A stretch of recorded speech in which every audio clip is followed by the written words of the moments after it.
हामी चाहिँ क्रोएसियाको सिभेनिकमा छौँ। यहाँ मेरो अङ्कल हुनुहुन्छ। हामी चाहिँ ड्राई पिकनिकको लागि आइरहेछौँ। यता हुनुहुन्छ टोलीहरू। क्रोएसियामा हुनुहुन्छ भने घुम्न आउनुहोस् होला, एकदम राम्रो ठाउँ छ हेर्नुहोस्।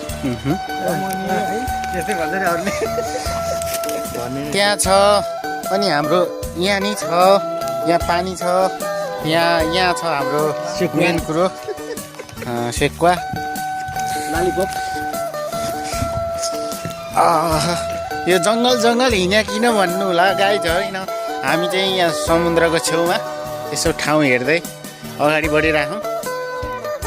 गाडी पार्किङ गरेर चाहिँ यो हिँड्ने बाटो हो, यो हिँड्ने बाटो हो।